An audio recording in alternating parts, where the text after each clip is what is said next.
नमस्कार। हमने अपनी दिनचर्या की गतिविधियां जैसे कि दौड़ना, धीमी दौड़, तैरना, नृत्य करना, गुनगुनाने और मंत्रोच्चार में गाना, खाना पीना और सोना आदि में ध्यान के बारे में चर्चा की थी। इस बार मैं कला ही ध्यान के बारे में अपनी अंतर्दृष्टि दो भाग में साझा करना चाहता हूं। पहला भाग होगा कला एवं ध्यानम अर्थात कला ही ध्यान, और दूसरा भाग होगा ध्यान चित्रकार, मूर्तिकार और कवि के लिए। आज मैं कला ही ध्यान के बारे में अपना वक्तव्य साझा करूंगा। क्या आपने देखा है कि हम में से कुछ लोग कागज और पेंसिल या कागज और कलम मिलते ही कागज पर कुछ आकृतियां बनाना शुरू कर देते हैं। अगर वो व्यक्ति आप हैं तो जान ले कि आपके भीतर एक जाना माना या छिपा हुआ चित्रकार है। ये वो लोग हैं जिन्हें सार्वजनिक स्थानों पर भित्ति चित्र बनाने में मजा आता है। इसी तरह कुछ लोग होते हैं जो कविता देखते ही उसे सुनाना चाहते हैं,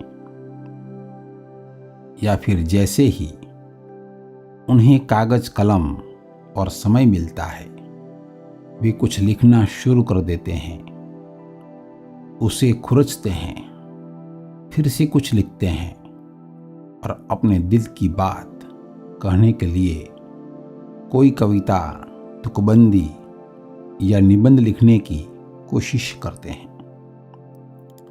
अगर आपके साथ भी ऐसा होता है तो जान लीजिए कि आपके भीतर एक कवि गूंज रहा है। ये वो लोग हैं जिन्होंने हमारी विरासत को यादगार बनाया और काल्पनिक कथाओं और भविष्य की कल्पना की। इनमें से कुछ कलाकार अपने रचना का स्थायित्व चाहते हैं और हमें मिलता है अजंता और इलोरा, और मिलती है गुफा और मकबरों में चित्रकारी, बड़ी बड़ी संरचनाएं और सजी धजी मूर्तियां जो गुणवत्ता और मात्रा में विरासत के रूप में दुनिया की अजूबा कहलाती है। हम सभी को खुद को अभिव्यक्त करने के लिए एक या दूसरी कला देने में अस्तित्व बहुत उदार है। प्रकृति ने हर इंसान को कला और शिल्प का एक अंतर्निहित उपहार दिया है। जिस दिन हम पैदा होते हैं उसी दिन से ही कुछ महीनों तक लोरियां गाई जाती है। जैसे ही हम टूटी फूटी लफ्जों में बोलना सीखते हैं या कुछ शब्द बोलते हैं और हमें मातृभाषा का उपहार मिलता है।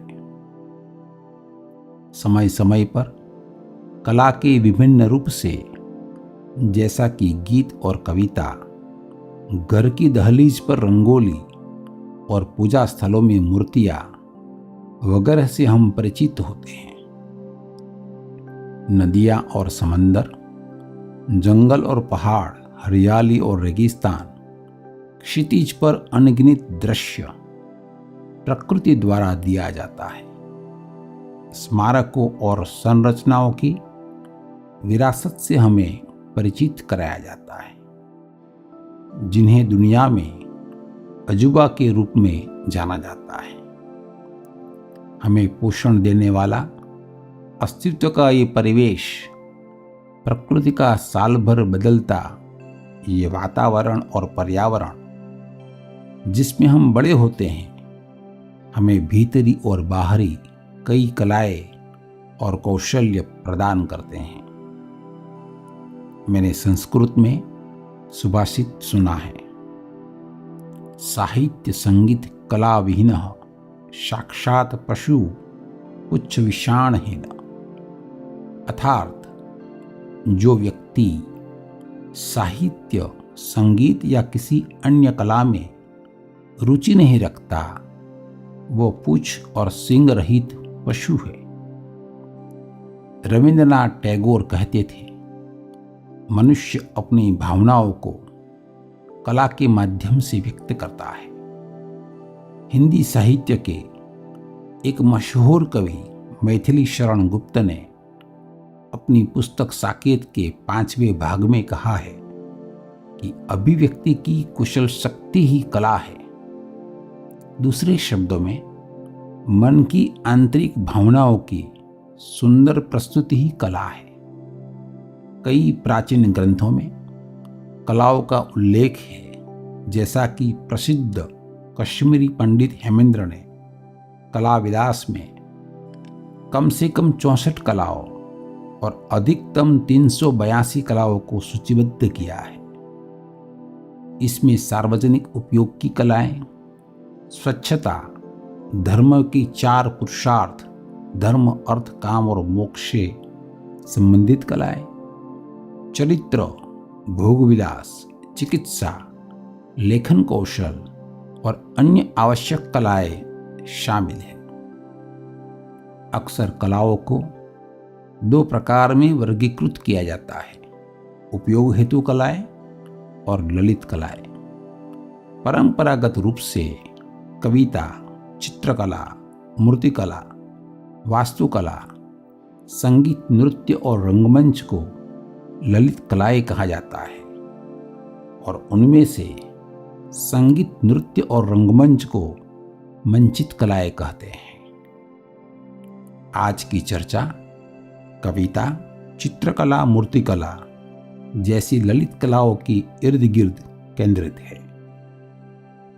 टॉल्स्टॉय कहते थे, अपनी भावनाओं को रेखा, रंग या शब्दों के माध्यम से इस तरह व्यक्त करना कि इसे देखने पर भी वही भावना उत्पन्न हो, उसे कला कहते हैं। जब कलाकार के अंतरात्मा से, हृदय की गहराई से भावनाएं निकलती है तो वह कला का रूप ले लेती है। चाहे माध्यम कलम हो, रंगों में भीगी तुलिका हो या छेनी की खनक हो, कला माध्यम है निशब्द शांति का, प्रशांत शांति का, आध्यात्मिक मौन का।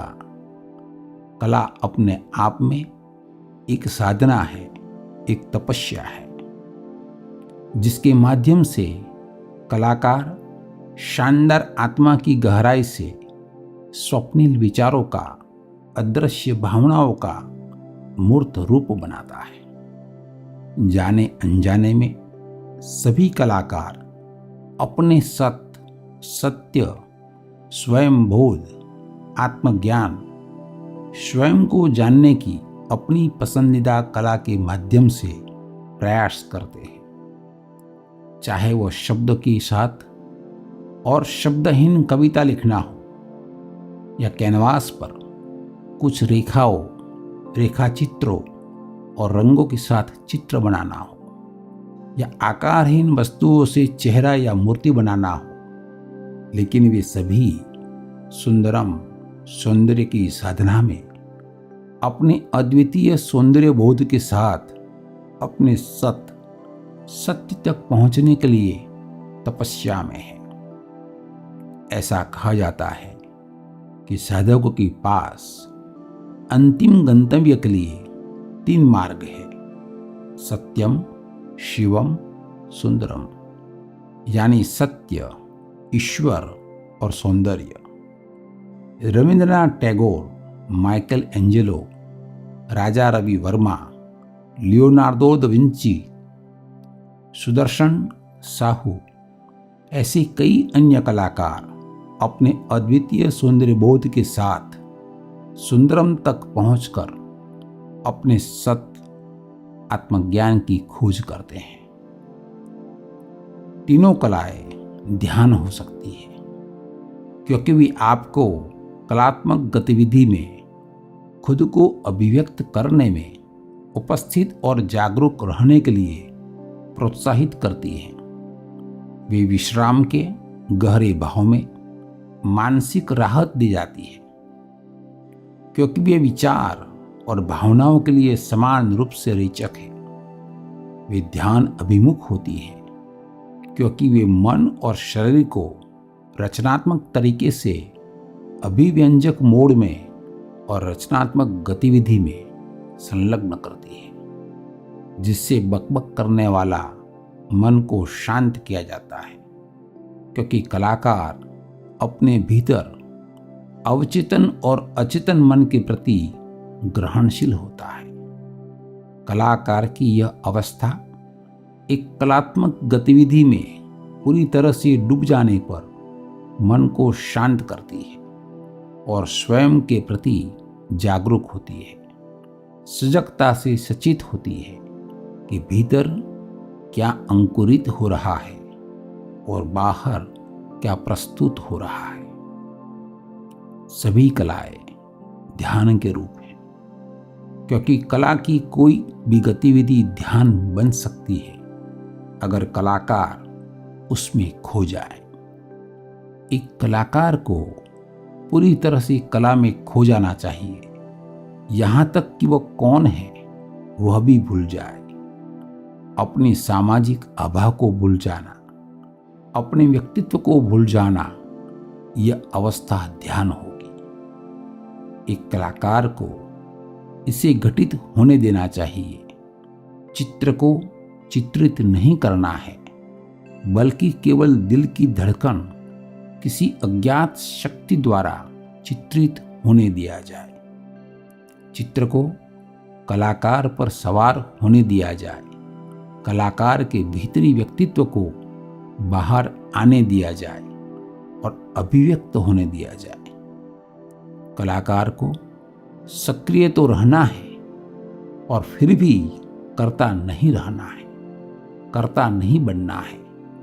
मानो किसी ज्ञात व्यक्तित्व से नहीं, बल्कि आंतरिक ऊर्जा से चित्रकारी हो रही हो। यही इसकी पूरी खूबी है, यही इसका पूरा राज है। एक कलाकार को सक्रिय तो होना है और फिर भी कर्ता नहीं रहना है। मानो आप किसी अज्ञात शक्ति के लिए कार्य करने के लिए माध्यम बन जाते हैं। क्या आप जानते हैं कवि कोलरिज ने कितनी कविताएं अधूरी छोड़ी है? 40,000। और पूरी कविताएं सिर्फ 7। हाँ, सिर्फ 7। लेकिन वे विश्वविख्यात कवि हैं। किसी ने उनसे पूछा, आप अपनी कविताएं पूरी क्यों नहीं करते? उन्होंने कहा, मैं नहीं कर सकता, मुझे इंतजार करना पड़ता है। कुछ पंक्तियां आती हैं और फिर रुक जाती हैं। यह मेरे हाथ में नहीं है। मैं इसे तब पूरा कर सकता हूं जब अन्य पंक्तियां भी आ जाएगी। लेकिन ऐसा तब होता है जब मैं अपने मानसिक तल पर नहीं होता, जब मैं अपने दिल और आत्मा के आकाश की उड़ान भरता हूं। इसमें कोई संदेह नहीं कि ऐसे ईमानदार कवि को सत्य की झलक क्यों नहीं मिली होगी। इस तरह कला में खो जाना, कविता से अभिभूत हो जाना सत्य की ओर ले जाएगा। दूसरे भाग में मैं ध्यान, चित्रकार, मूर्तिकार और कवि के लिए अपनी अंतर्दृष्टि साझा करूंगा। सुनने के लिए आपका बहुत बहुत धन्यवाद।